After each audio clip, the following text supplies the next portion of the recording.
Here it is, the best thing to ever happen for bald guys and the bald community.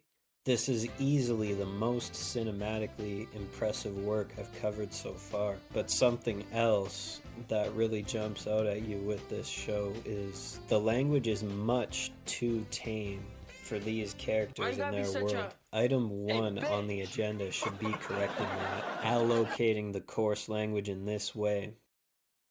And if I'm not mistaken, there's not even very significant cursing in Spanish, which would have been the easiest way to sneak past the network guidelines. Aside from that, the dialogue is solid. It's good, but not great.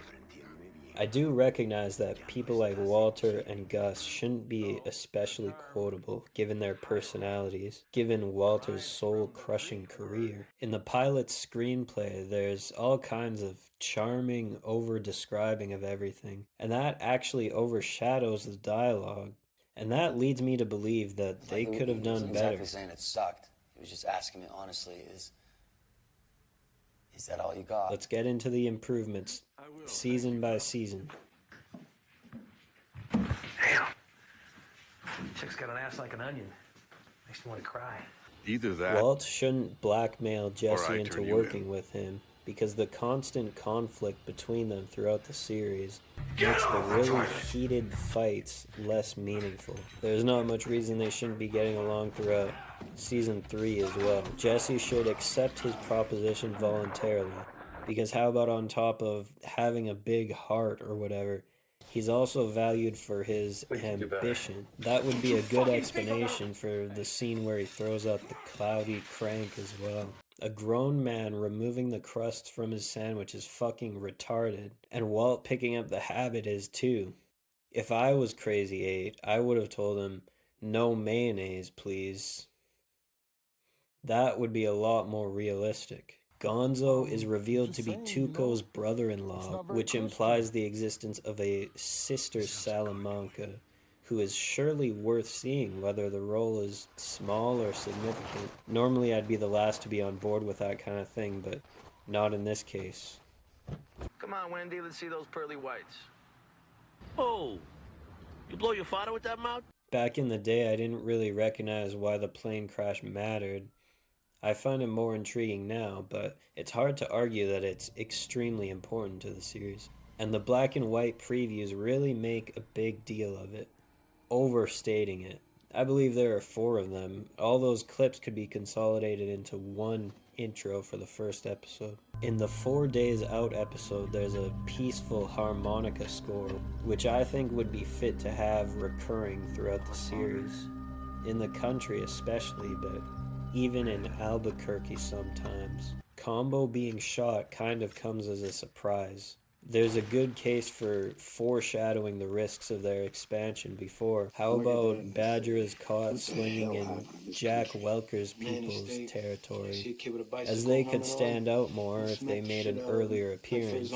They pistol whip him and shove him around, giving him one warning to stay away. I don't normally talk about lighting, but Jane's overdose might have more of a horror show effect if when Jesse tries CPR on her, it's still nighttime, and we get a good look at all the trash all over the floors and whatnot. Fring's distribution is in all these other states. Some of the logistics is shown, but we never really get a look at the front lines or the recipients. And I'm going to talk about this in Season 5 too. With the implication of buyers in Vegas, a little montage of Vegas people buying meth would be great. Probably a really diverse crowd too, in all kinds of settings. One buyer would be a gambler hopelessly deep in a card game. Another would be some kind of performer of something about to go on stage.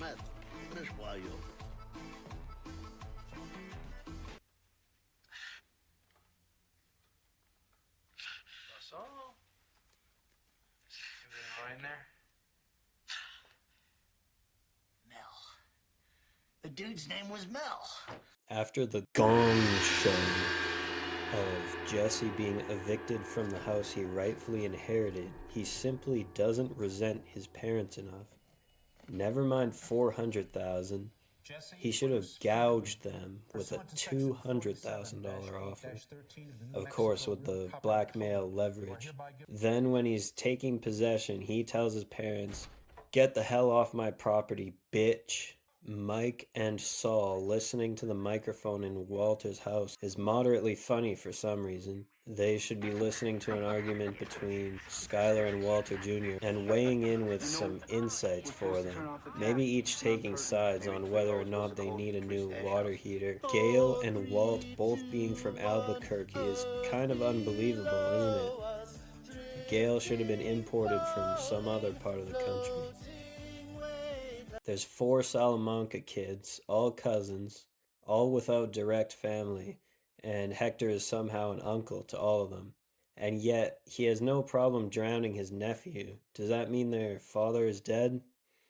Marco and Lionel should be Hector's sons, and the apple doesn't fall far from the tree in terms of being men of few words. Outside the context of the series, the 1-minute episode kind of sucks. Breaking Bad has some of the best establishing shots known to man, but many action sequences have room for improvement. It's not necessarily that they're shot poorly, maybe sometimes they are. The score in this is maybe too dramatic, tacky even, maybe should be done away with altogether. The logistics of Hank attacking Jesse is also poor. Listen to it. Beaver and Peter were already pushing their luck in NA, and it would have been funny if their subliminal messaging got too blatant and they get kicked out. Jesse keeps going, eventually revealing what the group already knows, just that he was with them too.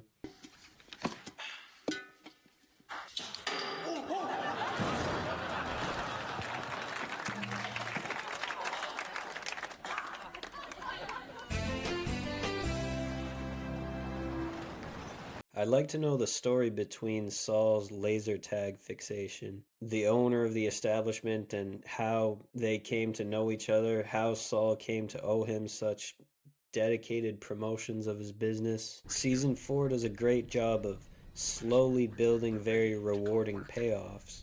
But one touch that it would benefit from is if Victor is evacuated at the very end of the first episode, and they dissolve him in the second episode. So the footprint of this event is carried out just a little longer.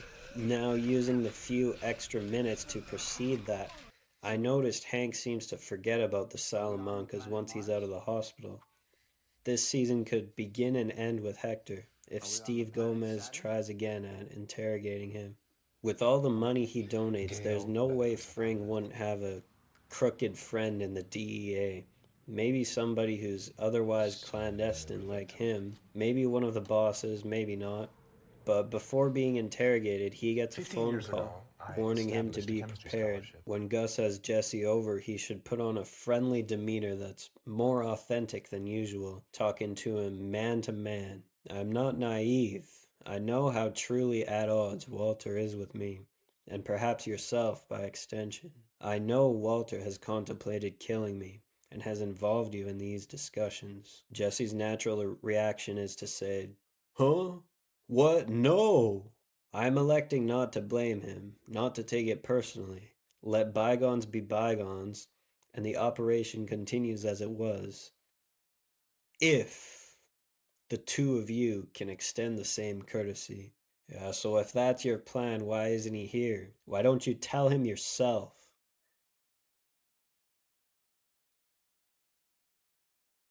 My concern is that it's simply too late for Walter. He's been defensive for a long time, and frankly, it is unlikely to let this go. An outcome I must be prepared for. Then the cartel stuff reflects Fring's understanding of their predicament. There's more bad shooting here. It's so good up until they're making their escape, and then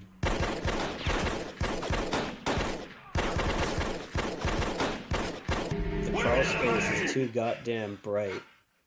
I don't understand how there's so much daylight down there. Walt should have all kinds of shadows thrown on him here. Yeah, no, Mr. White's gay for me. Everyone knows that. Jesse gets worked up over almost shooting Walt, who should say to reassure him that he would have deserved it anyhow. He's not self-aware enough to believe that, but it's not too out of character. Before his demise, instead of the usual one-way argument of Mike lecturing Walt, they get into a heated feud, leading to screaming at each other. When Walt shoots him, his expression is shown to be all contorted, with almost a smile, because it is a passionate murder. When Mike heads down to the river, he's shot but isn't explicitly bleeding out at this point.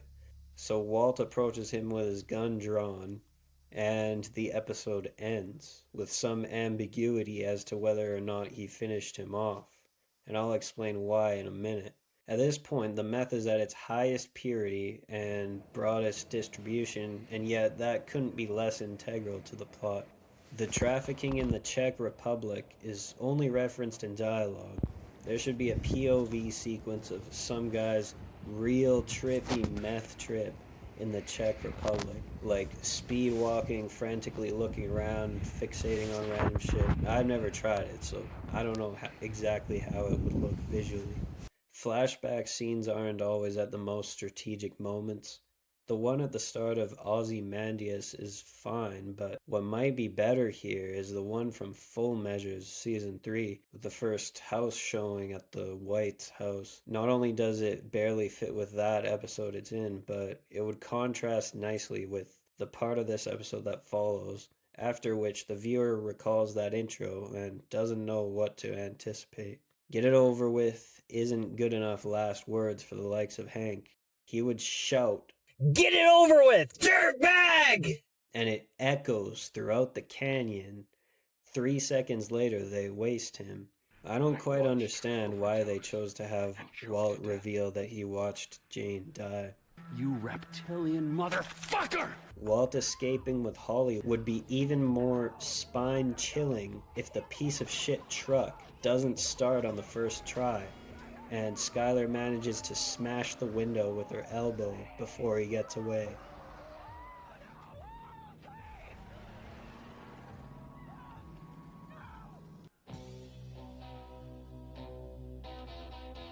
This song is catchy, but unfortunately I couldn't tell you that it kept playing in my head after turning off the TV, because it was occupied instead by Todd's stupid ringtone. I've been thinking about how retarded shit like that can stay with you for years for no reason, whether it's a tune or some nonsense you read on the internet.